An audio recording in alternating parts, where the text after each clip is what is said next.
నమస్తే రమ్మగారు. నమస్తే జయ. ఏదైనా మంచి స్టోరీ చెప్పండి రమ్మగారు. 2 భాగాలు కథ చెప్దామా? సూపర్. సరే, ఎవరిది తీసుకుంటున్నారో ఏమిటి? అదే చెప్తాను. ఈ కథకు ఒక పూర్వ గాథ చెప్పాలి.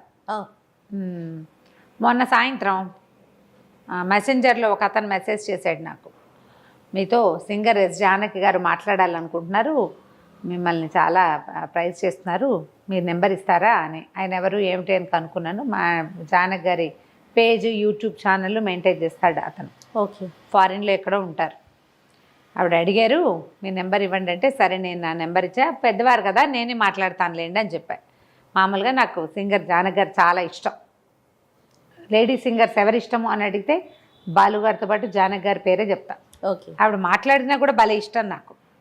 అయితే కొంచెం ఎక్సైటింగ్గానే ఉండింది. పొద్దున్న రాత్రి మాట్లాడడం ఎందుకులే, రేపు పొద్దున్న మాట్లాడతాను అన్న. మర్నాడు పొద్దున్న నేను దేవుడి దగ్గర కూర్చున్నాక అప్పుడు ఫోన్ కాల్స్ చూసుకుంటా. నాకంటే ముందు ఆవిడే ఫోన్ చేసేసారు. ఆవిడ కూడా ఎక్సైట్మెంట్ నాతో మాట్లాడాలని.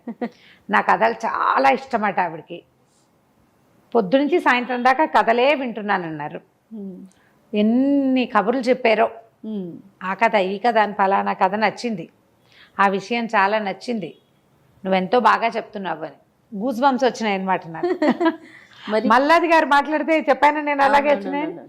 అదే చెప్పాను ఆవిడకి, నాకు గూస్ బంప్స్ వస్తున్నాయి, అసలు ఎక్కడి నుంచి ఎక్కడికి వెళ్తున్నానో నేను అనిపించింది. జీవన సాఫల్యం అంటుంటారు చూడు జయ, మన జన్మ సార్థకం అయిపోయింది అని. అంతే. ఇంకా నేను ఎవరెవరి పెద్దవాళ్ళ దగ్గర నుంచి నువ్వు చెప్పింది నాకు నచ్చింది అని అనిపించుకోగలను, శబాష్, వెరీ గుడ్ అనుకున్నాను అనమాట. అయితే ఆవిడ బోల్డ్ అని కబుర్లు చెప్తూ ఆవిడ ఏం చెప్పారంటే, ఆవిడకి చాలా ఇష్టం అంట చిన్నప్పటి నుంచి స్టోరీస్ అంటే, కథలు ఇష్టం. అయితే వాళ్ళ అక్కయ్య ఒక ఆవిడ వంటింట్లో మొత్తం పనంతా చేసి అప్పుడు నేను కథ చెప్తానని చెప్పేవారు కథలు. చిన్నప్పటి నుంచి ఆవిడకి రాధక్కయ్య అని చెప్పారు, ఆవిడ చెప్పేవారు కథలు అని చెప్పి, కొన్ని కథలు చెప్తానులే నీకు అన్నారు. ఒక 2 కథలు నేను చెప్పిన లాంటివే కొంచెం డిఫరెంట్ వెర్షన్ 2 స్టోరీస్ చెప్పారు నాకు, రికార్డ్ చేసి ఇచ్చారు. అబ్బాబ్బా. అక్కడి నుంచి 3వది ఒక పెద్ద కథ ఒకటి ఆవిడ రికార్డ్ చేసి మెల్లిగా చెప్పి, ఒక 20 మినిట్స్ పైన ఉంది అది. నిదానంగా కథ చెప్పి 2 ఫోటోలు కూడా యాడ్ చేసి అది పంపించారు నాకు. సూపర్. నువ్వు చెప్పు అంటే, నువ్వంటే నాకు చాలా ఇష్టం అని చెప్పు, నా కథ అని చెప్పక్కర్లేదులే అని చెప్పారు. కానీ నేను ఆవిడ పేరు కూడా చెప్పదలుచుకున్నా. ఈ కథని ఆవిడ చెప్పారు నాకు. ఓకే. పులిరాజు కథ. ఇది నేను ఇలాంటి ఒక కథని చందమామలో చదివిన జ్ఞాపకం ఉంది నాకు.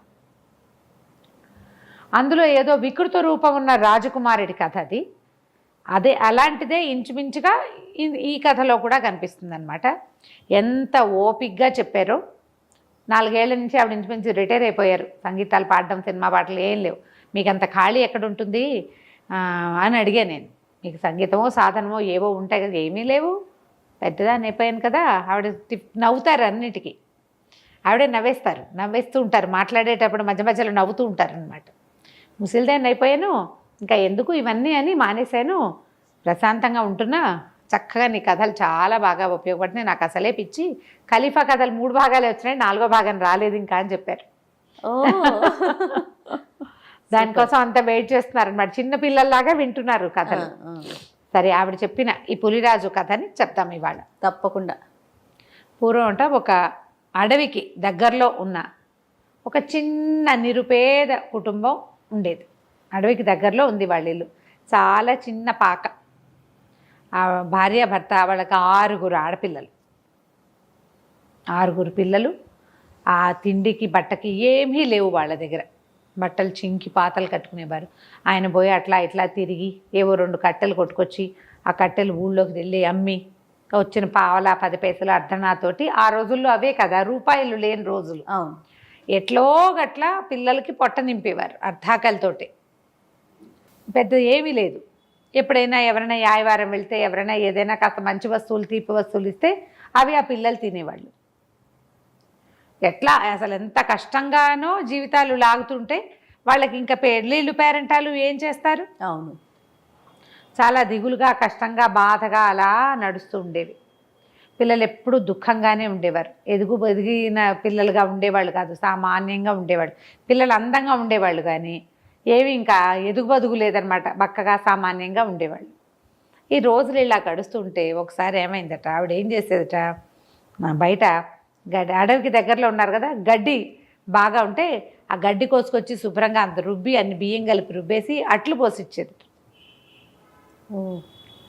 అట్లల్లే పోసిచ్చేది. ఏముంది, పొయ్యిలో పుల్లలు ఉండేవి, ఓ రాయి పెట్టినా పెనంగా ఉంటుంది, ఆ పోసిచ్చేది. ఆ పోసిస్తే పిల్లలు బయట కూర్చొని తింటుంటే కాకులు ఎత్తుకుపోయినాయి. అట్లని పిల్లలంతా లబోదిబోమని అరిచేట, కాకులు ఎత్తుకుపోయినాయి, లేకుండా పోయింది, ఇది పోయింది, అది పోయింది అని అరిచేసరికల్లా ఆవిడ చిచ్చి ఏం బతుకులు ఇవి, పిల్లల కనీసం తిండి కాదు కదా, ఇట ఏదైనా చేసి పెట్టేందుకు కూడా గతి లేకుండా పోయింది. పాడు పిల్లలు, ఇంతమంది పిల్లలు పుట్టుకొచ్చారు, ఏ పూలో సింహం వస్తే దాని మొహాన్ని పారేస్తాను ఈ పిల్లల్ని, కనీసం దాని పొట్టైనా నిండుతుంది, ఏ పూలే దాన్ని కొట్టేస్తాను అని గట్టిగా ఆవిడ ఏడ్చుకుంటూ తిట్టుకుంటుందట. ఆ దారినే ఒక పులి వెళ్తుంది, అడవికి దగ్గరలో కాదు వీళ్ళుంది. అదేం చేస్తుంది, పులి లోపలికి నడిచి వచ్చింది. హడిలిపోయారు వీళ్ళు, భయపడిపోయి పరిగెత్తారు ఇంట్లోకి. వాళ్ళ ఇల్లు ఎంత, అది 2 గదుల ఇల్లు, ఓ వెనకాలకో వంటగది, ముందుకో పంచ, వాకిట్లో కూర్చున్న పిల్లలు పొలోమని పరిగెత్తారు ఆడపిల్లలంతా. తల్లి హడిలిపోయింది, పులిని చూసి ఏం చేయాలో తెలియలే. పులి పీక్కు తింటాను కూడా, వీళ్ళేం కడలున్న మనుషులు కాదు. అక్కడి నుంచి పులి నువ్వేమిటో ఇస్తానన్నావే అని మనిషి గొంతుతోటి మాట్లాడింది. మాట్లాడేసరికల్లా ఆవిడేమంది, నేనేదో మాట వరుస కన్నాను, నేను సీరియస్గా అనలా, మాట వరుస కన్నది. మాట వరుసకి ఏమిటి, నువ్వు మాట ఇచ్చావు, పులి వస్తే దాన్ని ఏదాన్ని కొడతానండవు, నేను వచ్చా కదా, వచ్చా కాబట్టి ఇచ్చేయాల్సిందే. అందరినీ తలా ఒక దెబ్బ కొట్టమన్నావా, నాకు ఇస్తానన్న ప్రామిస్ నిలబెట్టుకుని ఓ పిల్లని నాకు ఇస్తావా అయ్యో అనేసరికి ఇవిడ బిక్క చచ్చిపోయింది పాపం బ్రాహ్మణావిడ. సరే ఏమంది, పిల్లలందరికీ తలా ఒక దెబ్బ తగిలితే అందు బదులు ఓ పిల్లని వదిలేస్తే కనీసం ఒక 2 అట్లయినా మిగులుతాయి. ఏదో పిల్లని తీసుకెళ్ళి బాబాబు మిగిలిన పిల్లల్ని ఏం చేయబాక, వీళ్ళకి వైద్యాలు గిజ్జాలు నేను చేయించుకోలేను అనేసరికి సరే ఆ పిల్లలందరూ చూసింది పులి. ఆ పిల్లల్లో ఆఖరి పిల్ల సన్నగా రేవటలే 14 ఏళ్ళది, ముక్కు మొహం ముచ్చటగా బాగుంటాయి, సన్నపిల్ల. సరే ఈ చిన్నపిల్లని ఇవ్వమని అనేసరికల్లా అందరూ ఏడ్చారు. అయ్యో అయ్యో చిన్నపిల్లని ఇచ్చేస్తావా ఇచ్చేస్తావా ఇచ్చేస్తావా అని ఏడ్చారు. ఆ చిన్నపిల్లకు కూడా విసుగు పుట్టింది. ఇందాక పాపం అట్లు తింటుంటే కాకెత్తుపోయింది అట్లని, పోన్లేమ్మా ఇచ్చేసేయి, ఆ పులితో వెళ్ళిపోతాలి, తినేస్తే తినేసిందిలే అని అనేసరికి పులి అంది, నేనేం తినేను, పెళ్లి చేసుకుంటా, తిన్ను, నాకు పెళ్ళం కావాలి, మాకు బోళ్ళంత పనులున్నాయి అక్కడ ఇంటి దగ్గర, మా ఇంటి దగ్గర పనులన్నీ చేసి పెట్టేందుకు ఒక పిల్ల కావాలి, నీ అంతటి నువ్వే కదా ఇస్తానన్నావు, నేనేమైనా వచ్చానా మీ ఇంటికి, అదే కదా, నువ్వే ఇస్తానన్నావు కాదు మరి, అందుకని ఇచ్చేసేయి, పిల్లని పెళ్లి చేసుకుంటానంటే పులి పిల్లని పెళ్లి చేసుకోవటం ఏమిటో అర్థమై చావదు వీళ్ళకి. సరే వెళ్ళిపోతాం, వెళ్దాం పద వెళ్ళిపోదాం, మన ఇంటికి వెళ్ళి అక్కడ ఇంటికి వెళ్ళాక పెళ్లి చేసుకుందాం. పిల్ల ఏడ్చుకుంటూ బయలుదేరింది. వీళ్ళంతా కూడా ఏడుస్తూ సాగనంపారు. ఏం చేస్తారు, సరే పెళ్లి చేసుకుంటానంటోంది, తినేదు చంపేదు, పోనీలే అంతవరకు. పైగా పులి ఏం చెప్పిందంటే, నువ్వేం బెంగపెట్టుకోవద్దు, మీ ఇంటి దగ్గర అంటే తిండి తిప్పలు లేవు, మా ఇంటికి వెళ్ళే దారంతా పళ్ళే, హాయిగా మీ పిల్ల పళ్ళు తింటుంది, కావాల్సింది వండుకుని తింటుంది, అన్నీ ఉన్నాయి మా ఇంట్లో, పులి ఇంట్లో ఏముంటాయి, వీళ్ళు అదేదో చెప్తోంది. సరేనని పంపించారు. సరే ఈ పులి ఏం చేసింది, ఆ పిల్లని వెంబడి పెట్టుకుని నడవటం మొదలుపెట్టింది. మధ్యదారిలో ఎన్ని పళ్ళ చెట్లో కనిపించాయి. పులి చెప్పింది, ఆ చెట్టు ఎక్కి ఆ పళ్ళు కోసుకుని తిను, నీకు ఆకలి వేస్తుంటే అంటే, పిల్లకి ఆకలి ఎందుకేదు, పాపం అట్లు పోస్తే కాకులు తినేసినాయి. మెల్లిగా ఆ చెట్టు ఈ చెట్టు ఎక్కి 4 ఏవో పళ్ళు తుంపుకుని తిన్నది. భయం పోయింది, పులి మీద ముట్టుకుంటే అదేమంటలా. దాని పక్కనే నడుచుకుంటూ వెళ్తే వెళ్ళగా వెళ్ళగా వెళ్ళగా అసలు ఎట్లాంటి అడవి అంటే, ఆ లోపలికి వెళ్తుంటే వీళ్ళకి తమ ఇంటి చుట్టుపక్కల ఉన్న అడవే తెలుసు, నాన్న పుల్లలు ఏరుకొస్తాడు ఆ మాత్రమే తెలుసు. ఇది ఇంకా డీప్ ఫారెస్ట్లోకి తీసుకెళ్ళిపోయింది. ఎట్లా ఉన్నాయంటే, దానిమ్మ పళ్ళు ఇట్లా పగిలి పళ్ళు ఓపెన్గా కోసుకుని తిన్నన్ని దానిమ్మ పళ్ళు, కొన్ని చోట్ల కెంపుల కాయలు కాసినాయి, కెంపులు అందులోంచి రాలి పడుతూ. ఇక అసలు ఎంత బాగున్నాయో, బ్రహ్మాండమైన తోటల్లే ఉంది అది. చూడ్డానికి 2 కళ్ళు చాలటాలు, అన్నీ చెట్లు పొదలు, ఘుమఘుమలాడుతూ వాసనలు, వాటి నిండా పిట్టలు, అక్కడక్కడ ఎగురుతూ లేళ్ళు. ఈ పిల్లకి అర్థంగా ఏమిటి లేళ్ళు దుప్పులు ఉన్నాయి, ఇది పులిమొహాన్ని తినేదు వాటన్నిటినీ. కుందేళ్ళు కూడా కనపడుతున్నాయి. పులి తినకుండా ఎలా ఉందో ఈ పిల్లకి అర్థం కాదు. సరే వెళ్ళగా వెళ్ళగా ఆ పెద్ద పురాతనంగా ఉన్న ఈ తోటలాగా ఉన్న దాని లోపల బ్రహ్మాండమైన భవనం ఒకటి ఉంది. ఆ భవనంలోకి వెళ్ళేసరికల్లా ఎన్ని సామాన్లు దాని నిండా. భవనం ఏంటి, పులికి ఎందుకు ఉంటుంది? పిల్లకి అంత ఊహన్న పిల్ల కాదు కానీ దాన్ని 14 ఏళ్ల పిల్లకి ఆ మాత్రం తెలుస్తుంది కదా. ఇంటి నిండా సామాన్లు, సోఫాలు, కుర్చీలు. పిట్ట పురుగు మనిషి అన్నవాడు లేడు కానీ శుభ్రంగా ఉంది. లోపలికి వెళ్ళింది. వంట ఇంట్లో ఎన్ని భక్ష్యాలు ఉన్నాయో, సరే సామాన్లు ఉన్నాయి. అన్నం వండుకుని తిను అని చెప్పి అన్నం వండుకుని తినేసింది. దారిలో తిన్నపళ్ళు దారిలోనే అరిగిపోయినాయి. దానికి బ్రహ్మాండంగా ఆకలిస్తోంది. కాస్త అన్నం పొయ్యి వెలిగించుకుని పొయ్యి వెలిగించే సామాన్లు అన్నీ కనపడుతున్నాయి. అన్నం వండుకుని తిన్నది సుష్టుగా. అక్కడి నుంచి పోయి పడుకుంటావా అని అడిగితే పడుకుంటాను. ఈ పడుకోవడానికి వెళ్ళేసరికల్లా ఒక పెద్ద మంచం, బ్రహ్మాండమైన పరుపు, హంసతూలికా తల్పంలాగా ఉంది. ఎంత పెద్ద మంచమో. చీకటి పడింది. నిద్ర వచ్చేస్తోంది పిల్లకి. నడిచిందా రోడ్డంతా. పైగా ఆ రోజులు ఏమిటి, మనకు మళ్ళీ 12ంటికి పడుకునే వాళ్ళు ఎవరు 7ంటికల్లా పడుకుంటారు. అవును. అన్నం వండుకుని తినేసింది కదా. సాయంకాలం రాగానే కళ్ళు కూరిపోతున్నాయి. ఆ మంచం మీద కూర్చుంది. మంచానికి కొంచెం తలవాల్చి నిద్రపోదాం అనుకుంటే పులి కాస్త వెళ్ళిపోయింది. అది ఎక్కడ పడుకుంటుందో చూద్దామని ఉంది దీనికి, కానీ నిద్ర రాలేదు. నిద్ర చూడలేకపోయింది. నిద్ర వస్తోంది, భయం వేస్తోంది, 2 రకాలుగానే ఉంది. ఇంతలో ఏమైంది, ఎవరివో కాళ్ళ చప్పుడు వినపడింది. పులికి కాళ్ళ చప్పుడు ఉండదు, అది మెత్తగా నడుస్తుంది. పంజా కదా, మెత్తగా ఉంటుంది. నేల మీద నడిచినా మనకు మళ్ళీ దబ్బు దబ్బు చప్పుడు రాదు. కదలటం బరువుగా కదులుతుంది, మూత మాత్రం ఉండదు. పిల్లి నడిచినా కూడా కదా. అయితే ఏమైంది, చెప్పుల శబ్దం, మనిషి నడుస్తున్న శబ్దం వినపడేసరికి హడిలిపోయింది పిల్ల. ఎవరో వచ్చేసారు. లేచి చూద్దును కదా, ఒక అబ్బాయి ఆ కుర్రాడు కనపడుతున్నాడు. ఎంత అందంగా ఉన్నాడు, ఒక రాజకుమారుడు లాంటి వాడు లోపలికి వచ్చాడు. అమ్మాయి నిర్ఘాంతపోయింది. ఎవరు నువ్వు అనేసరికి రాజకుమారుణ్ణి అన్నాడు. ఈ గొంతు ఇందాక విన్న గొంతే, పులి గొంతు.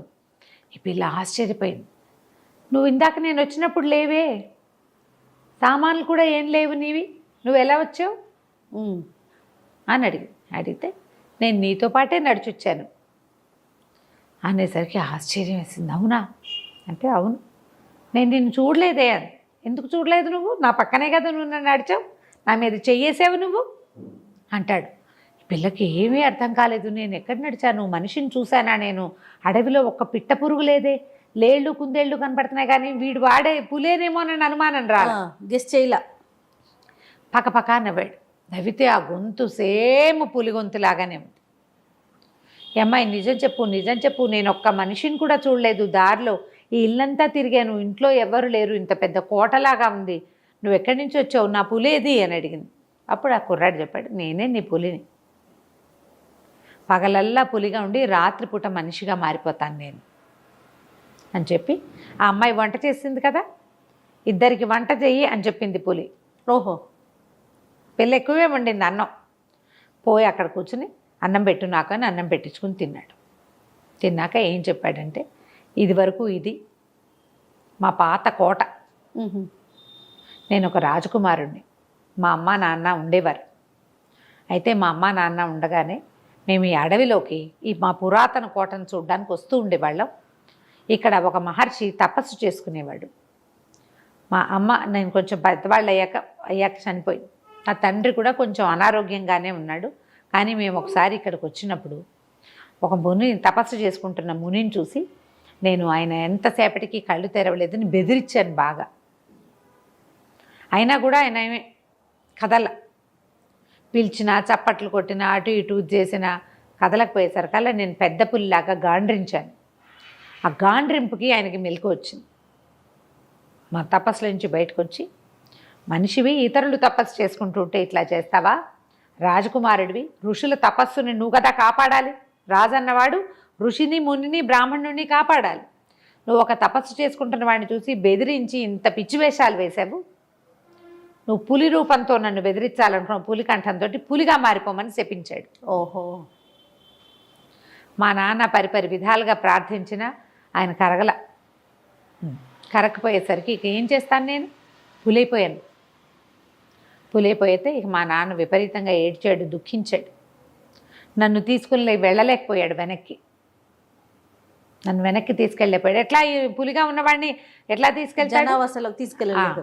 అయితే ఊరికి వెళ్ళిపోయి మా రాజగురువు వాళ్ళందరితోటి కొంత మాట్లాడుకొని ఏం చేయాలి అంటే, ఈ ఋషినే మళ్ళీ ప్రార్థించమంటే మా నాన్నే కొంతకాలం ఇక్కడ నన్ను పక్కన పెట్టుకుని తపస్సు చేశాడు. చేస్తే ఆయన ఏమన్నాడంటే, సరే ఒక వెసులుబాటు ఇస్తా, పగలు పులిగా ఉంటాడు, రాత్రి మనిషిగా మారతాడు. అదైనా ఎట్లా కుదురుతుంది రాజకుమారుడికి? శాప విమోచనం ఇవ్వమని నేను ఆహారం మానేసి ఆయన్ని చాలా బతిమలాడాను. అప్పుడు ఆయన నాకు ఒక సలహా చెప్పాడు, ఒక విషయం. ఇంకా అడవిలోకి లోపలికి ఎక్కడికో వెళ్తే వింధ్యాటవిలో ఒక పెద్ద అమ్మవారి దేవాలయం ఉంది. ఆ అమ్మవారి దేవాలయంలో అమ్మవారికి కూర్చున్న విగ్రహం అది. ఆ పాదాలకి కడియాలు ఉంటాయి. ఆ కడియాల వెనకాల, కడియాల కింద, కనపడే కడియాల కింద 48 రోజులు పూజ చేసిన వాడికి ఒక సన్నటి సహజ కడియం కనపడుతుంది. ఎవడైతే 48 రోజులు క్రమం తప్పకుండా పూజ చేస్తాడో అక్కడే కూర్చొని వాడికి మాత్రమే కనిపిస్తుంది. అది అమ్మవారి సహజ కడియం, ఆమె శరీరం మీదది. అది విగ్రహం, సొంత కడియం అక్కడ పెట్టింది. అది 48 రోజులు పూజ చేసిన వాడికే కనపడుతుంది. ఆ కడియాలు తీసుకుని నీ భార్య కాళ్ళకి గనక పెడితే నీకు ఈ శాప విమోచనం జరుగుతుంది అని చెప్పాడు. ఇప్పుడు భార్య ఎక్కడి నుంచి వస్తుంది? భార్యతో సహా వెళ్ళి పూజ చేయాలి, భార్యకి పెట్టాలి ఆ కడియాలు. నేనేమో పులిని. అందుకని తర్వాత కాలక్రమంలో మా నాన్నగారు మరణించారు. నేను ఇక మా రాజ్యాన్ని వదిలిపెట్టేశాను. ఈ పాత కోటలోనే ఉంటున్నాను. ఇక్కడికి ఎవ్వరూ రారు. రాత్రిళ్ళు నేను మనిషిగా మారంగానే కోటంతా శుభ్రం చేసుకుంటాను. పగలు పులిగా తిరుగుతూ ఎక్కడైనా నన్ను పెళ్లి చేసుకునే అమ్మాయిందేమో అని వెతుక్కుంటూ వచ్చాను. అనుకోకుండా మీ అమ్మేమో నేను నాకు ఇచ్చేస్తానని చెప్పింది. అందుకని నేను నిన్ను పెళ్లి చేసుకుందామనుకు తీసుకొచ్చాను. నేను రాజకుమారుడిగా మారిపోతా, ఈ సంపద అంతా మందేనంటే కోట నిండా సంపదే. వజ్రాలు, రత్నాలు, వైఢూర్యాలు, వెనకాల పెద్ద పెద్ద దిగుడు బావులు, చాలా పెద్ద కోట. ఆ కోట మొత్తానికి వీడొక్కడే ఉన్నాడు. సరే అమ్మాయి ఒప్పుకుంది. రేపొద్దున మనం పెళ్లి చేసుకుందాం. రేపొద్దున ఎట్లా చేసుకుంటారు? తెల్లవారేసరికి పూలైపోతారు. సరే 2-3 రోజులాగి పెళ్లి చేసుకుని పెళ్లి చేసేసుకున్నారా? బయలుదేరుతారు ఆ ఆలయం దగ్గరికి. పెళ్లి చేసుకున్నారు. పిల్లాడు రాత్రిపూట వాళ్ళిద్దరు వాళ్ళ ఇంట్లో ఆ కోటలో ఉన్న అమ్మవారి దగ్గర, కోటలో ఏదో దేవాలయం, చిన్నది గుడి అలా ఉన్నాయి, దేవతా మందిరం అట్లా ఉన్నాయి. పెళ్లి చేసుకున్నారు, కలిసి ఉండేవారు. మెల్లిగా బయలుదేరారు. పగలల్లా పులిగా, రాత్రిపూట రాకుమారుడిగా మారుతూ ఒక్కో ఊరు దాటుకుంటూ ఆ ప్రత్యేకమైన ఆ అమ్మవారి దేవాలయం కోసం వెళ్ళటం మొదలుపెట్టారు. వీళ్ళకి అదేదో వింధ్యాటవి అంటే అది ఎక్కడికో వెళ్ళాలి. మధ్యలో ఎన్ని ఊళ్ళో దాటారు. ఎక్కడ తిండి దొరికితే అక్కడ తిన్నారు.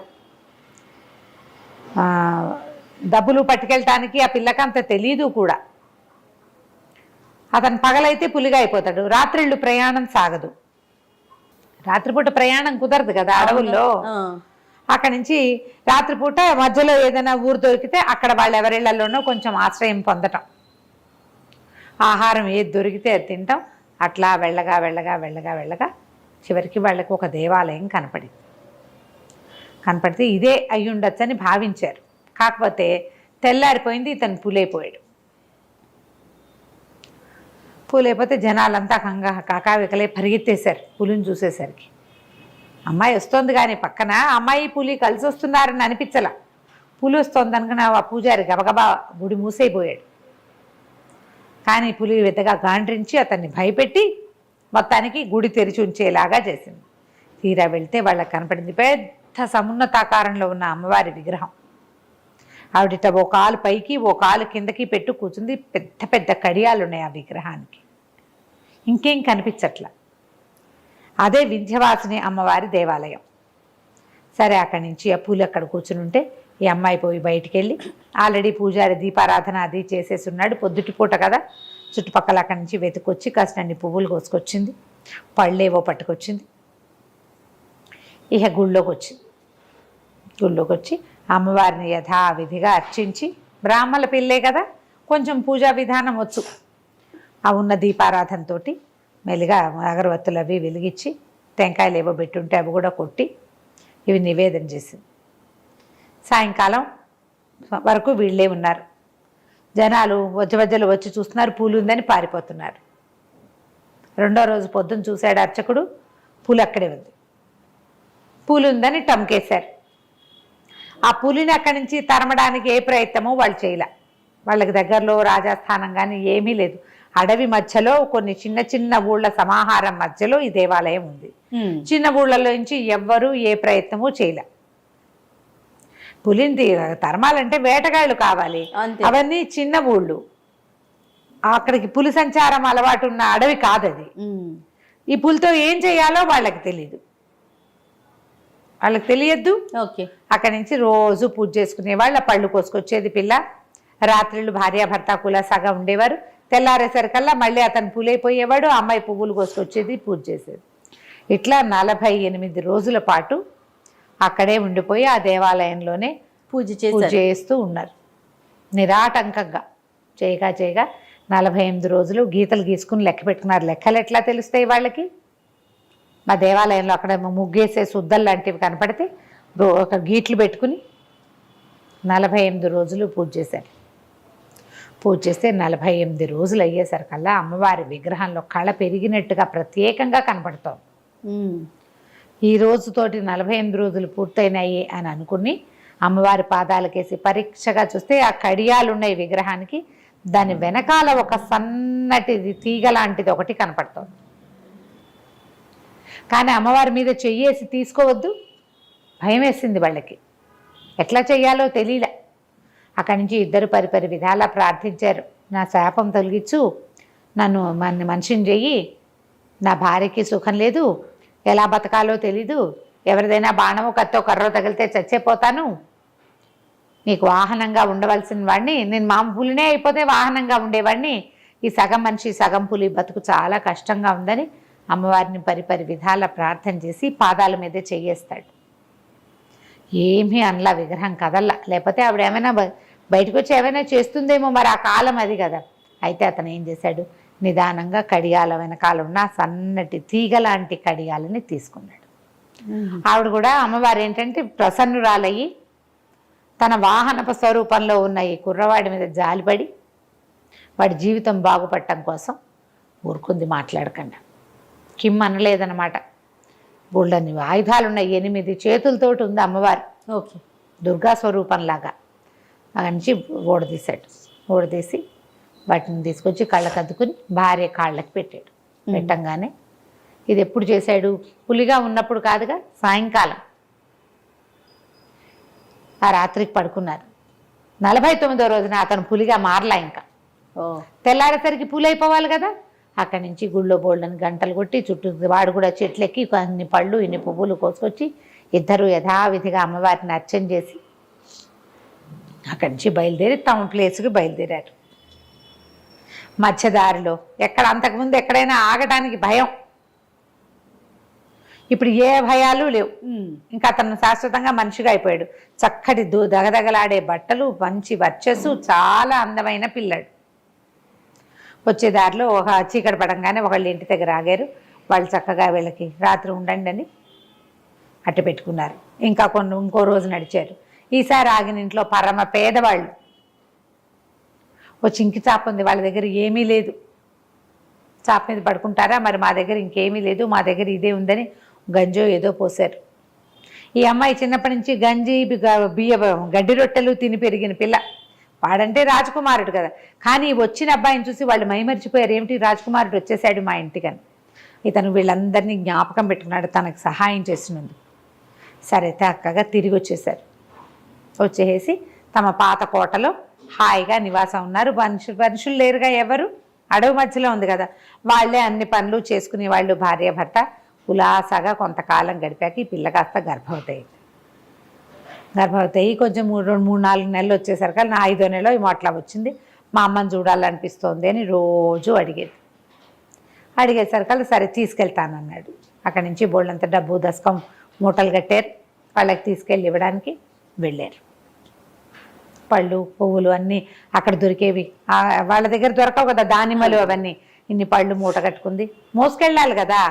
అమ్మాయి పళ్ళు పట్టుకుంది, అతనేమో మణులు మాణ్యాలు ధానం కొంత పట్టుకున్నాడు, నగలు నాణ్యాలు అత్తగారికి వదిన గారులకి అన్నీ పట్టుకుని ఇద్దరు చెరుకో మూట మోసుకుంటూ వెళ్ళేసరికల్లా ఈ పక్కని కుర్రాన్ని చూస్తే వాళ్ళమ్మ వాళ్ళు ఆశ్చర్యపోయారు. అయ్యో నీ కడుపుడుక, ఆ పులిని చంపేసి ఎవడో కుర్రాన్ని పెళ్లి చేసేసుకుంది, ఇది అటా చేస్తారా, బ్రాహ్మణం ఓ పెళ్లి చేసుకుంటే వాడితో పాటు ఉండాలి.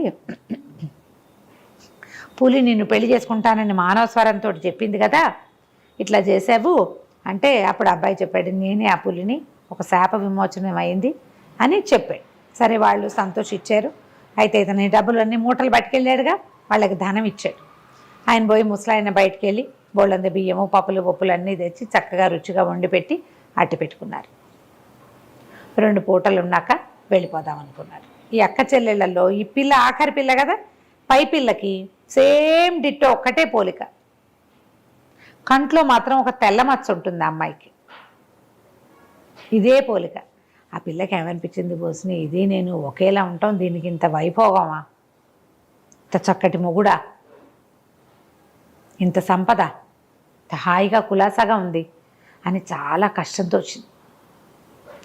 అయితే నేను కూడా వీళ్ళతో వెళ్తానని తల్లిని అడిగింది, కానీ తల్లి ఒప్పుకోలే, వద్దు వద్దన్నారు.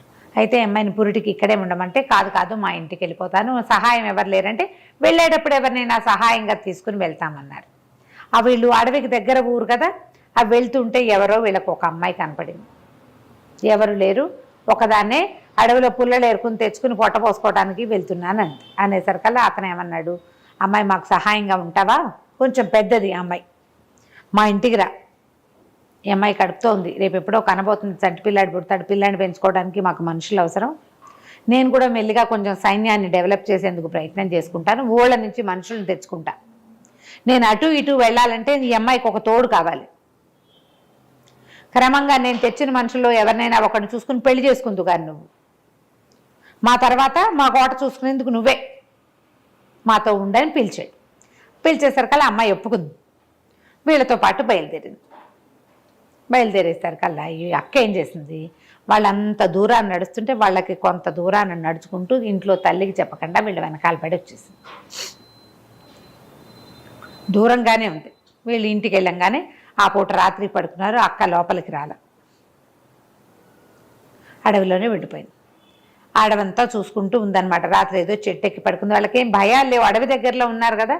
తెల్లవారిన తర్వాత అబ్బాయి ఏమన్నాడు, నేను వెళ్ళి, మనకి ఇంతకుముందు సహాయం చేశారా 2 కుటుంబాల వాళ్ళు, రాత్రి వెళ్ళి పడుకున్నాం, వాళ్ళ ఇళ్లలో కొంత ధనం ఇచ్చొస్తా, తర్వాత వాళ్ళ దగ్గర ఎవరైనా పని వాళ్ళు సహాయకులు సైనికులు వాళ్ళు ఉంటే మనం ఇక్కడ రాజ్యాన్ని పెద్దది చేసుకుందాం మెల్లిగా, నీకు ఈ తోడు ఎక్కొచ్చింది కదా, పని మనిషి సహాయం ఎలాగో ఉంది కదా, ఆమెను తోడు ఉంచుకుని నువ్వు ఉండమంటే ఆ పిల్ల బతిమలాడింది, కానీ పర్వాలేదన్నాడు. వెళ్ళాడు.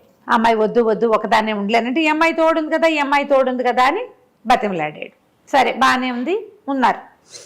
ఉన్న తర్వాత ఏమైంది, అతను వెళ్ళిపోతే అతను వెళ్ళిపోవటం చూసి ఈ అక్క వీళ్ళ ఇంట్లోకి వచ్చి చెల్లెల్ని పలకరించింది. ఇద్దరు చాలా సంతోషించారు, ఒకే పోలిక, ఆడుకుంటూ పాడుకుంటూ ఉన్నారు.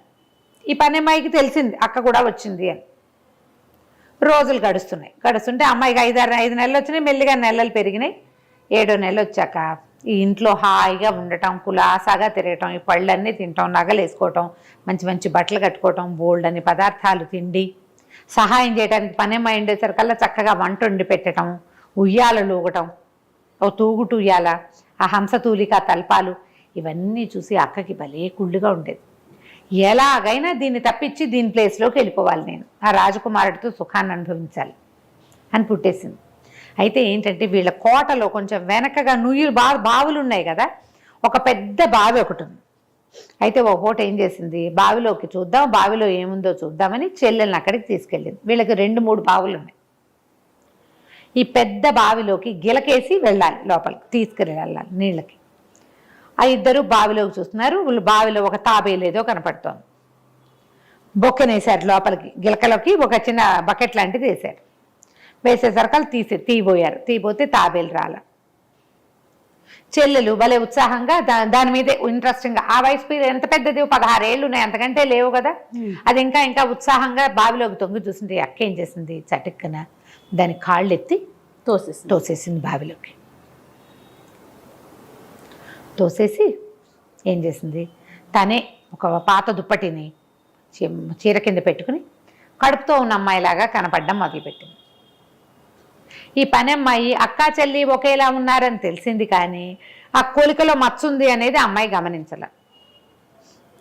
మధ్యాహ్నం దాకా అటు ఇటు తిరిగాక సాయంకాలం చీకటి పడ్డాక అక్కేదమ్మా అని అడిగింది. ఈ పిల్ల పొట్టెత్తుగా ఉంది కదా, ఉండేసరికల్లా మా అక్కయ్య ఇందాకే మధ్యాహ్నం మా అక్కయ్య ఊరికే అలాంటిది తిక్కది, మా నాన్న జ్ఞాపకానికి వచ్చాడని వెళ్ళిపోతానంది అంటే, అయ్యో ఒకతే ఎట్టా వెళ్ళిందమ్మా అంది. ఒకతే రాలా, అటాగే వెళ్ళిపోయింది అని చెప్పింది. ఈ 7వ నెల వచ్చింది. 2 నెలల తర్వాత అతను వచ్చాడు. అమ్మాయికి 7 నెలలు అనుకున్నాం కదా, వచ్చాడు. ఈ భార్యని గుర్తుపట్టల, పెళ్ళామని అనుకున్నాడు. ఈ గర్భవతిగా ఉంది కదా, దానికి అవి ఇవి తినిపించి ఉయ్యాల్లో కూర్చోబెట్టి ఊపి కబుర్లు చెప్పేవాడు. అక్కడి నుంచి కొంతమంది పని వాళ్ళని ఎవరినో తీసుకొచ్చాడు, కొంతమందిని తెచ్చాడు. అందరికీ వంటలు చేయటము, ఆ హడావిడి వాళ్ళు ఎస్టాబ్లిష్ చేయటము, చుట్టుపక్కలంతా బాగు చేయించడము, ఆ పనిలో ఉన్నాడు. వారిగా ఆరోగ్యము కుశలము కనుక్కుంటూ ఉండేవాడు. పని అమ్మాయి మామూలుగా యథావిధిగా పనిచేసేది. ఈ అమ్మాయి ప్రెగ్నెన్సీ ఉన్నట్టుగానే కొంచెం నెల పెరిగినట్టుగా నటించి చెల్లెల్లాగానే నడు మీద చేయి పెట్టుకుని అటు ఇటు తిరుగుతూ, రాత్రిపూట ఎలాగో భర్త దీని దగ్గరికి రాడు, అతను ఏదో పనులలో ఉంటాడు, కులాసాగా పడుకుని నిద్రపోతూ ఉండేది. అయితే ఏమైంది, 9వ నెల వచ్చింది. ఇకనో ఇప్పుడో కంటుంది అమ్మాయి అనుకుంటున్నాడు అతను, కనేస్తుంది అని. ఇంకా కనే పొద్దులు రాలేదు. అయితే ఏమైంది, బయటంతా బాగు చేయిస్తున్నాడు కదా, ఈ బాగు చేతల్లో ఏం చేశాడు, బావులు కూడా శుభ్రంగా పూడికి తీద్దామని ముందు 2 చిన్న బావులు, వాళ్ళు రోజు వాడుకుంటున్న బావుల్లో నీళ్లు చూసి అక్కడి నుంచి పెద్ద బావిలో నీళ్ళు ఎట్టా ఉన్నాయో చూద్దామని చూశాడు. చూసి ఏం చేశాడు, సరే బాగానే ఉంది, నీళ్ళ రుచి ఎప్పుడూ చూడలేదు, ఎలా ఉన్నాయో చూద్దామని తాబేలు కనపడుతుంది, తాబేలు ఉన్న నీళ్లు తీగా ఉంటాయని బొక్కనేశాడు. వాళ్ళు కోటకి దగ్గరగా ఉన్న 2 బావుల్లో నీళ్లే వాడుకుంటున్నారు. పని అమ్మాయి వాడుతోంది, వీళ్ళు స్నానాలకు వాడుతున్నారు, మొక్కలకు వాడుతున్నారు, కొత్తగా వచ్చిన పని వాళ్ళు కూడా. ఈ పెద్ద బావి జోలికి ఎవరు రాల. బావిలో బకెట్ వేసాడు. బకెట్ వేసేసరికి నీళ్లు కలకలా కదిలితే లోపల నుంచి ఒక సన్నగా పాట వినపడుతోంది. జో అని జోల పాట, పులిరాజు కొడుక హాయిగా నిద్రపో అని వినపడుతోంది. ఏంటేదో పాట వినిపిస్తోంది అని అనుకుని, ఇంకా నెలల నిండినే భార్య కనలేదు కదా, అదే పాట పాడుతోందని గబగబా లోపలికి వెళ్ళాడు. అది కూర్చొని ద్రాక్ష పళ్ళు తింటోంది. ఏం పాట పాడావు, మళ్ళీ పాడు బాగుందన్నాడు. నేనేం పాట పాడాను, ద్రాక్ష పళ్ళు తింటుంటేను అంది. అక్కడే ఏదో కుట్టు పని చిన్నపిల్లలకి బొత్త చొక్కాలు కుడుతుంది పని అమ్మాయి కూర్చొని, రేపుట్టబోయే చంటి బిడ్డది. పాట ఏం పాడలేదు బాబు, అమ్మాయి ద్రాక్ష పళ్ళు తింటోంది అని. నా పాట వినపడింది అన్నాడు. ఎక్కడా అంది అమ్మాయి పక్కపక్క నవ్వుతూ. పాత బావి దగ్గర అన్నాడు. లటక్కమంది గుండె ఈ పిల్లకి. పాత బావి దగ్గర అని, లేదు ఎక్కడా అని గబగబా బయటకు వచ్చేసరికల్లా అప్పటిదాకా ఆ అమ్మాయి మందిరంలోనే తిరుగుతోంది, కానీ అతను ఏనాడు ఈ 2 నెలల్లో డే లైట్లో అమ్మాయిని చూడలే. డే లైట్లోకి వచ్చేసరికి, వెలుతురులోకి వచ్చేసరికల్లా, అదేంటి కంటి మీద మచ్చ, ఏమైంది కంట్లో తెల్ల మచ్చ వచ్చింది నీకు అన్నాడు. ఇక్కడ కొలికల మచ్చ. అదే అమ్మాయి ఉలిక్కిపడి బట్టలు ఆరేస్తుంటేను కాకి పొడిచింది మొహం మీద, అది తగిలి అట్లా మచ్చబడింది అంది. అతనికి ఆలోచిస్తుంటే ఆ గొంతు దీని గొంతులాగా ఉంది, దీని గొంతులాగానూ లేదు, ఏదో పిలిచేస్తున్నట్టు. గబగబా మళ్ళీ నువ్వు దగ్గరికి పరిగెత్తాడు. అని రాగం తీస్తుంటూ వినపడుతుంటే భార్య చిచ్చి అట్లా వెళ్ళబోక, నూతులోంచి వినపడే శబ్దాలు వినకూడదు, రా నువ్వు ఏదో భ్రమలో ఉన్నావని వెనకాల నుంచి పిలిచింది. ఒక్క పూట ఊరుకున్నాడు, అవునేమో అని. మర్నాడు పొద్దున మళ్ళీ ఆ వేళకి వెళ్ళాడు 10 గంటలకి. మళ్ళీ పులిరాజు కొడుక నిద్రపో అని పాట వినపడుతోంది. ఇక భార్యకి కేకేసుకొచ్చాడు, రా మీ ఇద్దరు రండి, ఏదో వినపడుతోంది వినండి అంటే, పాట అయితే వినిపిస్తోంది. అమ్మాయి నీ భ్రమ అంటే పని అమ్మాయింది. భ్రమ ఏమిటి, అంత బాగా వినపడుతుంటే నీ గొంతే అక్కడ వినిపిస్తోంది అన్నది. అనేసరికల్లా ఇక ఆగలేకపోయాడు. దూకి చూస్తాను నేను, ఏముందో చూస్తానంటే వద్దు వద్దు బావిలో మునిగిపోతావు, పైకి తేలని కూడా తేలవు, నువ్వు చెల్లెలు తేలలేదు కదా, అందుకని తేలవు, బోళ్ళంత లోతు, వద్దు వద్దు వద్దు అని పదే పదే చెప్పింది. చెప్పినా సరే ఇంక వాడు వినలా. ఈ నిండు గర్భంతో ఉన్నట్టుగా నటిస్తున్న అమ్మాయిని చూస్తూ ఇదేదో నన్ను మోసం చేస్తోంది ఏమో, ఇది అది కాదేమో అనిపించడం మొదలుపెట్టింది. అమ్మాయి గట్టిగా గొంతు పెంచటము, అరవటం, నీకు భ్రమ పిచ్చి కింద నీకు అని అరుస్తుంటే, ఇదేంటి నా భార్య ఎప్పుడూ అరిచింది కాదే, పులి పక్కన నడిచి వచ్చిన రోజును కూడా అది అరవలేదు భయంతో, ఈ గొంతు ఈ అరుపు ఈ అమ్మాయిది కాదనిపించేసింది. తేడా తెలిసింది, ఏదో ఉంది తేడా, అదేంటో తెలియదు. వాడికి ఏమనిపించింది, ఇది అడవి, ఏ భూతమో నా భార్యను ఆవేశించింది అనిపించేసింది. అంతేగాని మనిషి మారిపోయిందన్న ఊహ రాలా, అంత తెలియదు కదా. ఏం చేశాడు, దభేల్మని నూతులోకి దూకేసేసరికల్లా అతను అడవి ఈ బావిలో ఒక అరుగు లాంటిది ఉంది లోపల, ఆ అరుగు మీద పడ్డాడు. పడంగానే ఆ అరుగుకి నీటి కింద ఉందన్నమాట అరుగు, ఆ లోపల ఒక తలుపు లాంటిది ఉంది.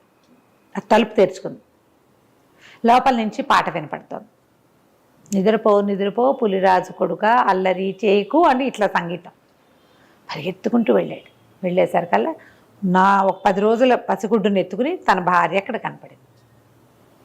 చంటి పిల్లాడు. ఆశ్చర్యపడి, ఇదేంటి నువ్వు ఇక్కడున్నావు, పైన ఉన్నావు కదా, నా పక్కనే ఉన్నావు, ఇంకా నీకు కాన్పైన కాలేదు, ఇక్కడ పిల్లాడు ఎలా వచ్చాడు, కాన్పెందుకు కాలేదు, 10 రోజుల నాడు కాన్పు అయిపోయింది, నేను ఇక్కడ పడి 2 నెలలు పైన అయింది అని చెప్పి. ఆశ్చర్యపోయాడు, అదేంటి అట్లా ఎట్లా పడ్డావు అంటే, ఆ పైన ఉన్నది మా అక్కయ్య, అది నన్ను తోసేసింది చెప్పేసింది. మామూలు బావి అయితే నేను చచ్చిపోయేదాన్ని, ఇది ఏదో విచిత్రమైన బావి, ఆ లోపల పెద్ద తోట, పెద్ద కోట. ఓహో, చిత్రమైన బావి. ఆ అరుగు మీద పడితే ఆ తలుపు తెరుచుకుంటుంది. ఇది నాగులది ఆ కోట. ఒక నాగరాజు భార్య ఉన్నారు. నేను ఇందులో పడంగానే తలుపు తెరుచుకుంది. నేను నడుచుకుంటూ వచ్చాను ఇటు. నీళ్లు కాసేపే ఉంటాయి, తర్వాత అంత ఎక్కువ నీళ్లు ఉండవు. ఆ బయటికి కనపడతాయి పైకి, కానీ కింద నీరు ఉండదు, సన్నటి జాలే ఉంటుంది. లోపలికి వెళ్ళాక ఇక నీళ్లు లేవు. నేను నడిచి వచ్చాను. ఇక్కడే తోటలో ఏవో పళ్ళు కోసుకొని తింటే ఒక సర్పము భార్య ఉన్నారు, ఒక నాగరాజు భార్య. వాళ్ళే నన్ను ఆదరించారు, ఆహారం పెట్టారు. 2 నెలల నుంచి నేను ఇక్కడే ఉన్నాను. 7వ నెలలో పడ్డా, 9 నుండి కన్నాను అని చెప్పేసరికి అలా ఆశ్చర్యపోయాడు. అదే దాని కంట్లో మచ్చ ఉందంటే, మా అక్కయ్యే, మేమిద్దరం ఒకేలా ఉంటాం, ఎక్కువ గ్యాప్ లేదు మా ఇద్దరికి, ఓ ఏడనర్థం పారుంది అంతే, ఒకేలా ఉన్నారు. అమ్మాయి ప్రెగ్నెంట్ లాగా నటిస్తోంది. తర్వాత ఏం చెప్పుండేది, పిల్లాడు పుట్టిపోయాడని ఏదో మాయ చేసేసేది, అంతే కదా, అంతే. అక్కడ స్థిరపడిపోయేది వాడి భార్యలాగా.